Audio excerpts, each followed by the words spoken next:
സുഭാഷിതങ്ങളുടെ പുസ്തകം 19-ാം അധ്യായം 22-ാം വാക്യം. ആരിലും നാം പ്രതീക്ഷിക്കുന്നത് സത്യസന്ധതയാണ്, ദരിദ്രൻ നുണയിനേക്കാൾ ഉത്തമനാണ്. ദൈവം നമ്മിൽ നിന്ന് ആഗ്രഹിക്കുന്നത് സത്യസന്ധതയാണ്. ചുറ്റുപാടുമുള്ള മനുഷ്യർ നമ്മളിൽ നിന്ന് ആഗ്രഹിക്കുന്നത് സത്യസന്ധതയാണ്. നമ്മൾ തന്നെ, നമ്മളുടെ ആത്മാവ് തന്നെ നമ്മളിൽ നിന്ന് ആഗ്രഹിക്കുന്നതും സത്യസന്ധതയാണ്. എല്ലാറ്റിനോടും എല്ലാവരോടും നമ്മളോട് തന്നെയും സത്യസന്ധരായിരിക്കാനായിട്ട് കഴിയുകയാണെങ്കിൽ നമ്മൾ ഉത്തമന്മാരായി മാറും.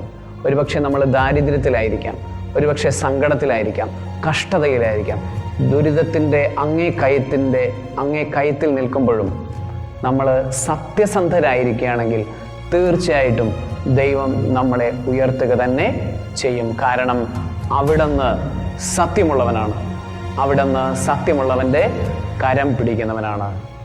സർവശക്തനായ ദൈവം പിതാവും പുത്രനും പരിശുദ്ധാത്മാവും സത്യസന്ധതയുടെ അഭിഷേകം കൊണ്ട് നിങ്ങളെല്ലാവരെയും നിറയ്ക്കുമാറാകട്ടെ.